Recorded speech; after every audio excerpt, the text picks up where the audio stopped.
하나님 말씀 제가 읽겠습니다. 마가복음 11장 1절에서부터 11절입니다. 그들이 예루살렘에 가까이 와서 감람산 벳바게와 베단에 이르렀을 때 예수께서 제자 중 둘을 보내시며 이르시되 너희는 맞은편 마을로 가라. 그리로 들어가면 곧 아직 아무도 타보지 않은 나귀 새끼가 메어 있는 것을 보리니 풀어 끌고 오라. 만일 누가 너에게 왜 이렇게 하느냐 묻거든 주가 쓰시겠다 하라. 그리하면 즉시 이리로 보내려 하시니 제자들이 가서 본즉 나귀 새끼가 문 앞 거리에 메어 있는지라. 그것을 푸니 거기 서 있는 사람 중 어떤 이들이 이르되 나귀 새끼를 풀어 못하려느냐 하매 제자들이 예수께서 이르신 대로 말한데 이에 허락하는지라. 나귀 새끼를 예수께로 끌고 와서 자기들의 겉옷을 그 위에 얹어 놓음에 예수께서 타시니 많은 사람들은 자기들의 겉옷을 또 다른 이들은 들에서 벤 나뭇가지를 길에 펴며 앞에서 가고 뒤에서 따르는 자들이 소리 지르되 호산나 찬송하리로다. 주 이름으로 오시는 이여 찬송하리로다. 오는 우리 조상 다윗의 나라여 가장 높은 곳에서 호산나 하더라. 예수께서 예루살렘에 이르러 성전에 들어가서 모든 것을 둘러보시고 때가 이미 저물매 12 제자를 데리시고 베다니에 나가시니라. 아멘. 오늘 하나님께서 여러분과 제게 주시는 말씀은 마가복음 11장 1절에서부터 11절입니다. 이 말씀을 통하여 주님이 당신을 쓰려 하시면 어찌 하시렵니까? 주님이 당신을 쓰려 하시면 어찌 하시렵니까? 설교 제목이 좀 길긴 하지요. 이런 제목으로 말씀을 전하겠습니다. 한 주간 잘 지내셨지요? 추석 연휴 기간이었는데 여러분 모두 잘 지내셨으리라고 믿습니다. 오늘도 주 안에서 만나게 된 걸 환영하고 주 이름으로 여러분 모두를 축복합니다. 서로 인사를 나누실까요? 온라인으로도 또 들어오신 분들이 계시니까 온라인으로도 인사를 좀 같이 나누셨으면 좋겠습니다. 예배당에 계신 분들끼리만 인사하면은 온라인으로 들어온 분들은 인사를 못하니까 온라인으로도 같이 인사를 나누도록 하겠습니다.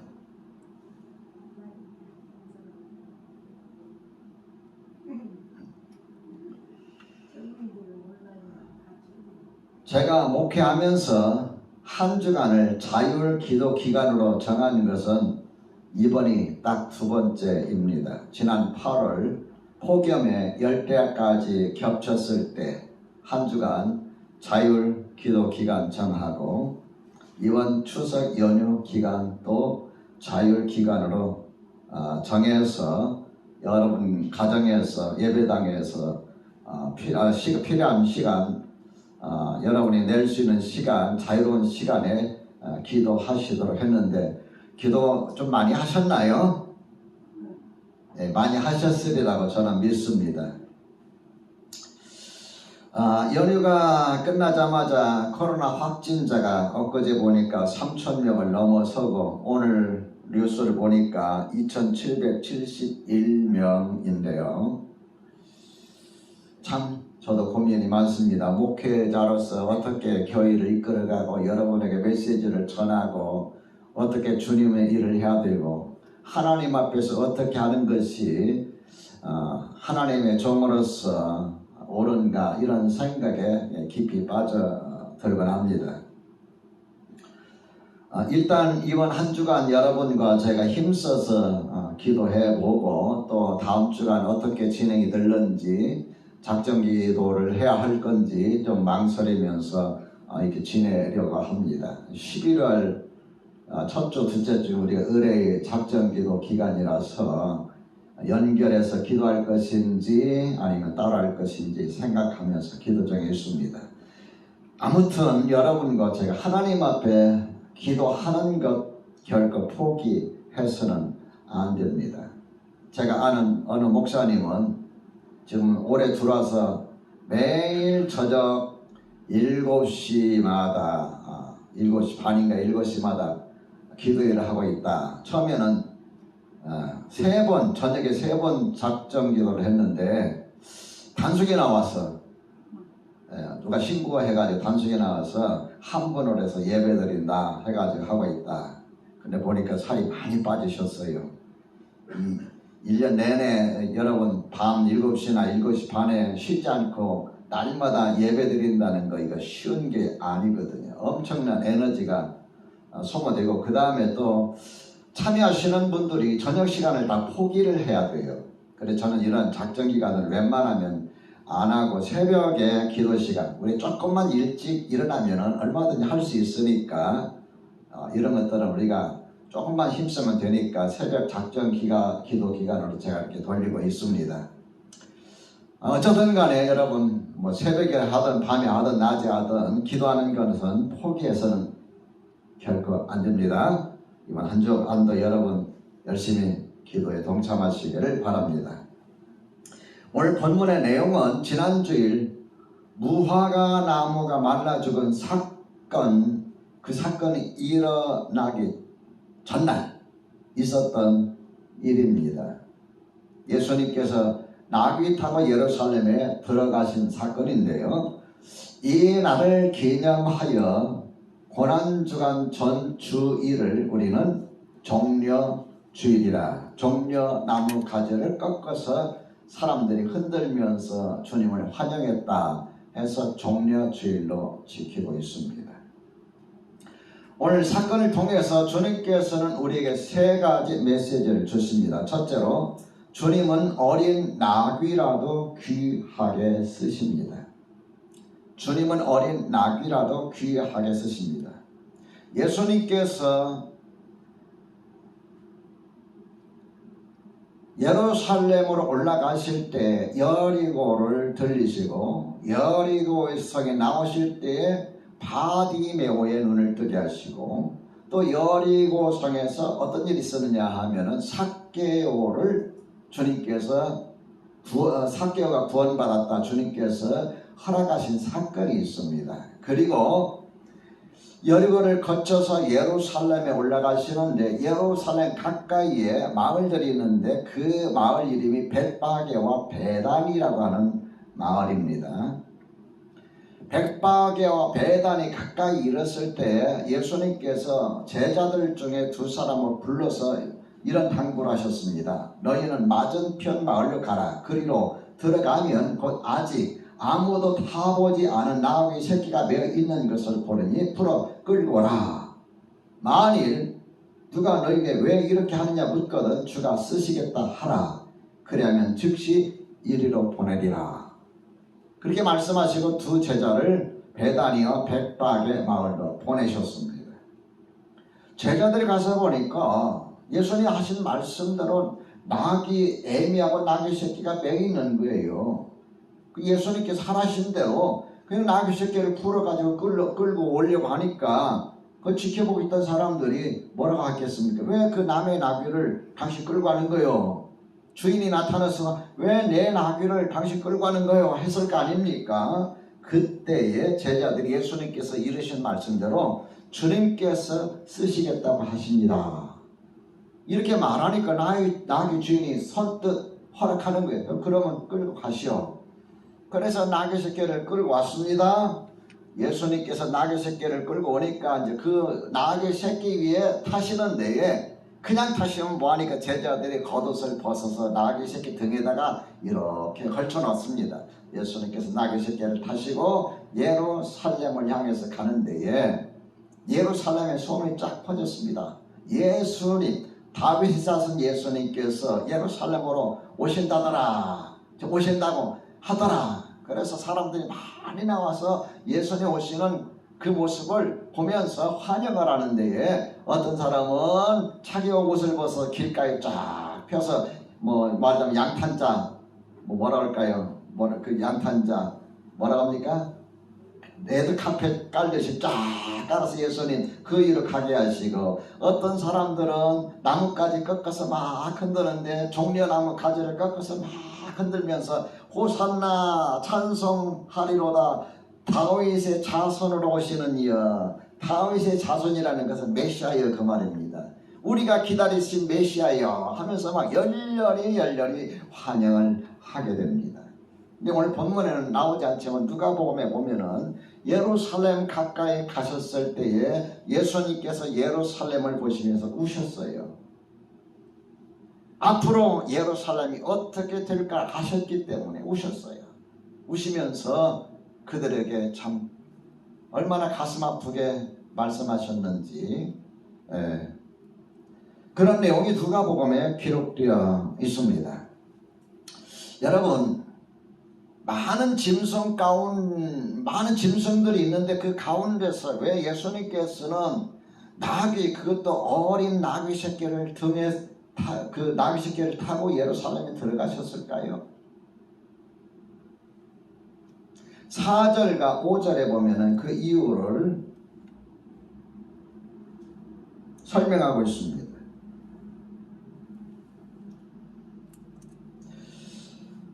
오늘 본문이 아니라 마태복음에 보면은 그 이유를 설명하고 있는데, 예수님은 왕이시지만 겸손하여 나귀, 그것도 어린 나귀 새끼를 타셨다. 세상에서 왕이시지만 자신의 위엄을 드러내려 훌륭한 명마를 탄 것이 아니라 나귀, 그것도 나귀 새끼를 타셨다. 이 일에 대하여 스가랴 선지자가 9장 9절에서 예언했던 겁니다. 이 예언을 마태복음과 그 다음에 요한복음에서 이 말씀을 응하도록 하기 위해서 예수님께서 나귀 새끼를 타셨다라고 말씀하고 있습니다. 어린 나귀가 단지 예수님을 태웠다 하는데 큰 의미가 있는 게 아닙니다. 다시 말하면 예수님이 나귀 새끼를 탔다는 데 의미가 있는 것이 아니라, 하나님이 우리를 구원하시기 위해서 이 땅에 오셨는데, 그것도 왕으로 오셨는데 그분이 타신 것은 훌륭한 말이 아니라 아무도 타보지 않은 어린 나귀 새끼를 타셨다. 여기에 큰 의미가 있습니다. 나귀 새끼를 타셨다 하는 말은 스가랴에 보면은 겸손이라는 단어가 나옵니다. 겸손하여서.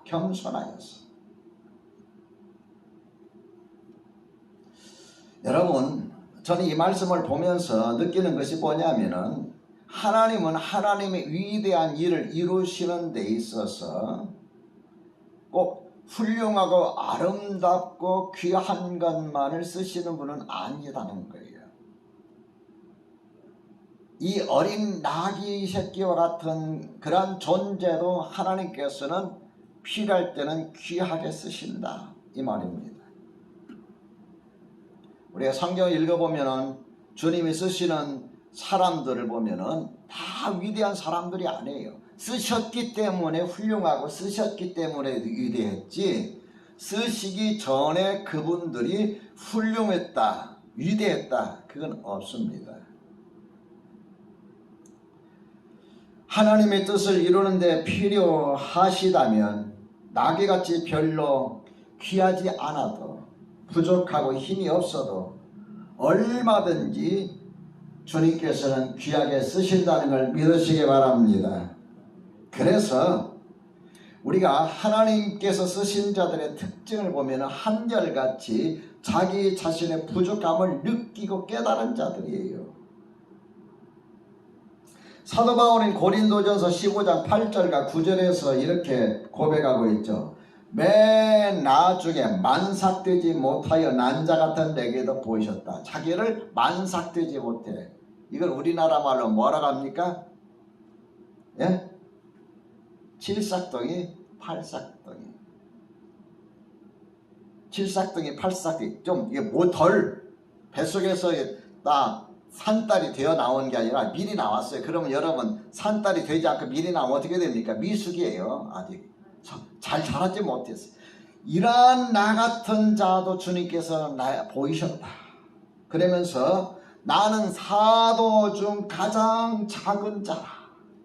나는 사도 중 가장 작은 자. 여러분, 실제적으로 사도 바울이 행한 것 보면은 사도바울 행한 것이 작은 것이 없고 부족한 것이 없고 여러분 그렇습니다. 정말 다른 어느 사도보다 더 많이 수고하고 애쓰고 헐벗고 굶주리고 매맞고 얼마나 많이 애써 수고했습니까? 그럼에도 사도 바울은 자기 자신을 사도 중에 가장 작은 자라 이렇게 말했어요. 나는 하나님의 교회를 박해하였으며 사도라 칭함받기를 감당하지 못할 자라. 이란 나를 하나님께서 불러주셨다, 쓰셨다 그 이야기입니다. 디모데전서 1장 12절과 13절에도 보면은 그는 하나님 앞에 이것 때문에 늘 감사해서요. 나를 능하게 하신 그리스도 예수 우리 주께 내가 감사함은 나를 충성되어 여겨 내게 직분을 맡기심이니 내가 부족한데도 불구하고 나를 충성스럽게 보시고 그 일을 감당할 수 있는 능력을 주셨으니 이게 얼마나 하나님 앞에 감사한 일이냐 이렇게 그는 고백하고 있습니다. 하나님 일은 자신감이 아닙니다. 하나님 일은 능력이 아닙니다. 하나님의 일은 많은 지식이 아닙니다. 자신의 부족함을 깨닫는 데서부터 하나님의 역사가 일어나는 것을 여러분 기억하시고 하나님 앞에 이와 같이 쓰임받는 저와 여러분이 되시기를 우리 주님의 이름으로 축원합니다. 둘째로 주님께 쓰임받는 자에게는 영광이 뒤따릅니다. 저는 오늘 이 사건을 보면서 이런 묵상을 해봤어요. 나귀 입장에서라면 내가 만일 나귀였다면 나귀는 생각을 못하겠죠. 내가 만일 나귀였다면 어떤 생각을 했을까? 한번 여러분 그런 생각 해보셨어요? 성경 읽으시면서 내가 만일 나귀 주인이었다면은 제자들이 와가지고 두 사람이 와가지고 자기 나귀 새끼를 끌고 갈 때에 여러분 어떤 생각을 가졌을까요? 여러분이 나귀 주인이라면. 저는 어제 말씀을 읽으면서 여기에서 나름대로 제 은혜를 좀 받았습니다. 내가 먼저 나귀 입장이라면, 다시 말하면은 나귀가 생각할 줄 아는 존재였다면 이렇게도 생각해 볼 수 있어요. 왜? 하필 나야? 나는 어리고 나는 힘도 없고 굳이 한번 해보지도 않았는데 그 무거운 예수를 내가 꼭 태우고 가야 돼? 또 예수를 등에다 태우고 간다 할지라도 수많은 사람들이 나를 쳐다볼 터인데 야 그 나귀 저놈 나귀 새끼 저놈 아니야? 그게 어떤 나귀? 야 저 꼬맹이 아니야? 막 나를 그렇게 바라볼 터인데 아유 부끄럽고 창피하고. 혹시 이런 생각을 해보진 않았을까요? 만일 나귀가 생각한다면은 만일 나귀 주인의 입장에서 생각해 본다면은 그 많은 짐승 중에 하필이면 왜 내 나귀 이거 잘 키워서 팔아먹으려고 이 나귀 새끼 내 나귀 새끼야 그렇다고 돈을 주고 가져가는 것도 아니고 내가 한 번도 이 일을 부려먹지도 않았는데 이게 내 전 재산인데 놔둬라 내가 하려고 이게 무슨 경우가 이래. 혹시 여러분 그렇게 생각하지 않았을까요? 다짜고짜 와가지고 무조건 나귀를 묻지도 않고 끌어가. 기분 나쁘잖아 여러분. 그런 생각 안 들어요?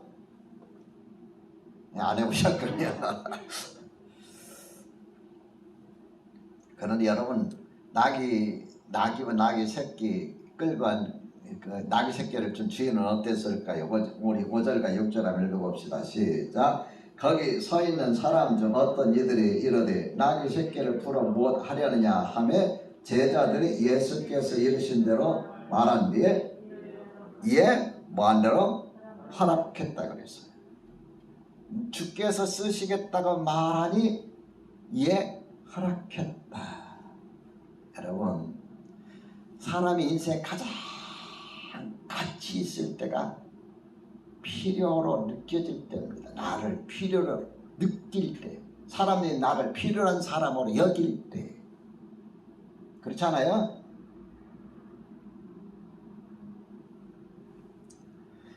우리가 이 땅 살면서 가장 가치 있을 때 언제일까요? 주님께서 나를 쓰시려 할 때. 그런 기회가 내 마음 가운데 다가올 때, 주어질 때 기쁨으로 아멘 하시기 바랍니다. 나귀와 나귀 주인, 영원히 기억되는 역사적인 한 페이지를 장식했어요. 나귀 주인 이름 압니까? 몰라요. 나귀 새끼가 어떻게 되는지 여러분 압니까? 몰라요. 그런데도 불구하고 메시아로 이 땅에 오신 그 예수님, 겸손의 왕이신 예수님을 등에 태우고 예루살렘에 갔는데, 이것이 이렇게 역사적으로 소중하고 역사적으로 어마어마하게 귀한 사건일 줄 누가 알았겠습니까? 하나님께서 여러분과 나에게 기회를 주실 때, 하나님이 내가 너 쓰겠다라고 내 마음에 느낌으로 다가올 때, 깨달음으로 다가올 때, 음성으로 다가올 때, 하나님 그렇게 하십시오. 응답하시는 저와 여러분이 되시기를 주의 이름으로 축원합니다. 셋째로, 주님은 영광의 자리에 여러분을 부르십니다. 오늘 주님은 메시지를 통해서 여러분을 영광의 자리에 부르고 계십니다. 요즘 여러분 텔레비전 보면은 텔레비전 첫 번째 장식하는 뉴스가 뭐예요? 코로나 바이러스 아니면 뭐예요? 대통령 후보 이야기가 나오잖아요. 예? 여당에서 지금 누가 대통령 후보가 되느냐, 명락대전이 벌어져 가지고 지금 치고받고 지금 난리가 나고, 자기들끼리 상대방 허물을 뜯어내고 어떻게 쓰더니 여당의 대표 대통령 후보가 되려고 지금 하고 있지 않습니까? 오늘은 엊그제는 전라남도 광주에서 투표했고, 오늘은 전라북도에서 또 여당 대통령 후보가 누굴 것인가 또 투표하고, 그래서 나중에 서울까지 올라오지 않습니까? 얼마나 치고받고 치열합니까? 야당에서 마찬가지잖아요. 상대방의 뭐 흠을 뜯어내고, 말에 실수가 많느니, 뭐 준비가 안 됐다느니, 뭐 여러 가지 재수를 한다느니 뭐 이런 많은 이야기들이 오고 가고 있잖아요. 저는 이거 보면서 지금까지 우리나라 역대 대통령 가운데서 사람들 마음에 존경받는 대통령이 누구일까요? 대통령 자리에 물러나서 행복하게 그 여생을 보낸 사람이 누구일까요? 자, 초대 대통령 누구죠? 이승만. 어떻게 됐습니까? 부정선거 사건으로 인해서 하와이 망명 갔어요. 그래서 거기서 쓸쓸히 인생을 마쳤습니다. 쿠데타로 정권을 잡은 고박정희 어떻게 됐어요? 자기 부하의 총에 쓰러져 죽었잖아요. 전두환 노태 어떻게 됐습니까? 쿠데타 이렇게 해가지고 전부 다 감방 생활했잖아요. 백담사 들어갔다가 또 감방도 들어갔다가 지금도 재판받고 있잖아요. 김영삼, 김대중 자녀들이 다 감옥 갔어요. 자, 또 누구 있을까요? 노무현 대통령 자기 스스로 목숨을 끊었잖아요. 그리고 또 이명박, 박근혜 저 어디 있어요? 집에 있어요. 예. 법대 지금 재학 중이에요. 다 불행해요. 그죠? 뭐 미국의 대통령처럼 존경받고 뭐 어디 가고 뭐 이게 아니라 전부 우리나라 대통령들은 대통령 이제 그만두고 나면은 저 뭐 감옥을 가든지 뭐 전 불행해요. 불행해. 그 다음이. 그런데도 그 자리에 오르라고 그냥 온갖 수단을 동원하고 방법을 동원하고. 왜 그럴까요? 대통령이 되면은 모든 사람의 시선을 한 몫에 받고 한때나마 자기의 권력을 잡을 수가 있잖아요. 그 망상에서, 그 환상에서 벗어나지 못하기 때문에 치열하게 싸워서 대통령이 되고, 대통령 된 다음에 또 그 뒤에 어떻게 되는지 모르지만 그렇게 발버둥 치는 거죠. 저도 목사가 되기 이전에는 정치의 꿈이 컸습니다. 훌륭한 군인이 되고, 군인이 된 다음에 전역해서 대통령도 한번 내가 해봐야 되겠다. 이것이 고등학교 3학년 때까지 꿈이었어요. 초등학교 때부터. 그런데 고등학교 졸업하면서 주님을 만났잖아요.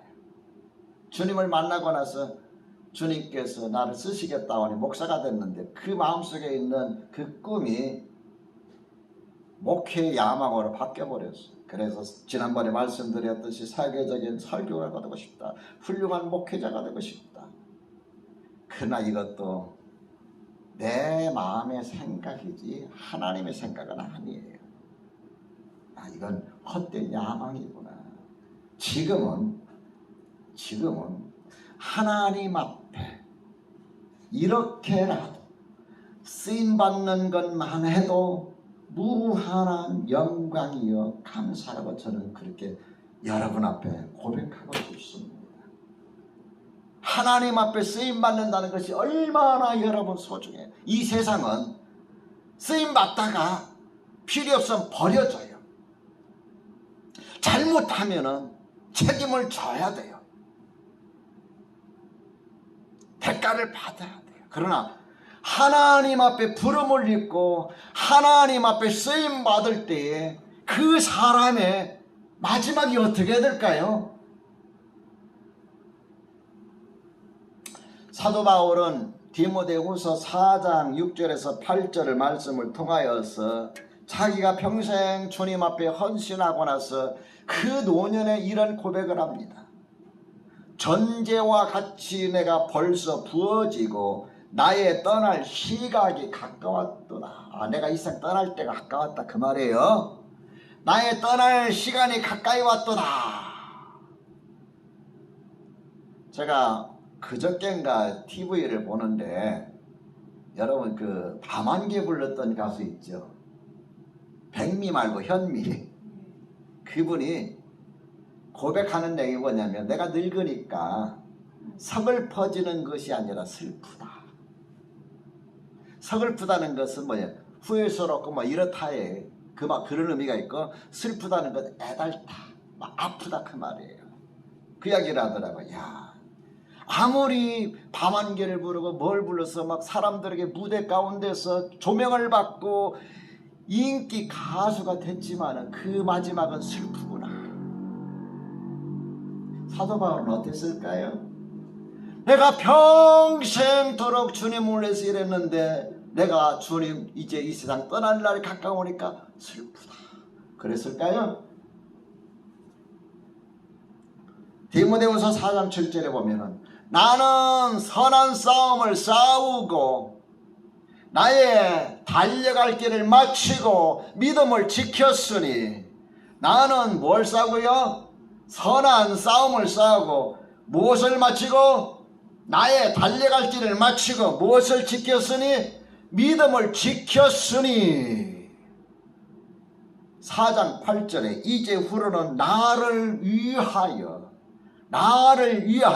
의의 면류관이 예배되었으므로. 얼마나 멋지고 얼마나 아름답습니까? 젊은 날에 주님 앞에 부름받았던 그가 나같이 부족한 사람 주님께서 쓰시니 너무 부끄럽고 하기도 감사하기도 합니다. 사도보다 더 작은 사도 같은 나를 주님께서 쓰시니 얼마나 감사합니까? 부족한 나를 불러주셔서 나를 능하게 하시고 주님의 일을 하게 하셨으니 얼마나 감사합니까? 내가 주님 앞에 쓰임받는 것만 해도 감사합니다. 이제 내가 사는 싸움 싸우고 달려갈 길 마치고 믿음을 지켰으니 그 말은 죽을 때가 가까웠다 그 말이에요. 나는 슬픕니다 하고 말하는 것이 아니라 이제 후에는 나를 위하여 의의 면류관이 예비되었으므로 주 곧 의로우신 재판장이 그날에 내게 주실 것이며 의로우신 재판장이신 예수님께서 그의 의의 면류관을 내게 주실 것이며 내게만 아니라 주의 나타나심을 사모하는 모든 자에게 보니라. 믿으시면 아멘 합시다. 이제 본문으로 돌아갑시다. 마귀가 예수님을 위하여 수고하였는데 어떤 수모를 당했다고 성경은 말하고 있습니까? 나귀 주인이 자기 나귀 새끼를 예수님께 드림으로 인하여서 인생에 어떤 손해를 봤다고 기록하고 있습니까? 없습니다. 그들에게는 영원한 영광이 주어졌습니다. 사랑하는 성도 여러분, 주님은 이 영광의 자리에, 의의 면류관을 얻을 수 있는 영광의 자리에 여러분과 저를 지금 초대하고 계시는 걸 확신합시다. 기도하겠습니다. 자비하신 하나님 아버지, 감사합니다. 감사합니다. 어린 나귀 새끼지만은 예수님을 자기 등에 모시고 감으로 인하여서 성경에 예언되었던 그 놀라운 일을 이루었습니다. 나귀 주인이 비록 아까웠지만 그걸 주님께 들음으로 말미암아서 그의 아름다움이 영광의 자리로 이끌었습니다. 오늘 이 땅 살면서 사랑하는 성도 모두가, 저와 모든 성도님들이 주님이 원하실 때 주님이 원하시는 자로서 쓰임받게 하시고 그 영광의 자리에 이르게 하여 주시옵소서. 우리 주님 예수 그리스도 이름으로 기도드립니다. 아멘.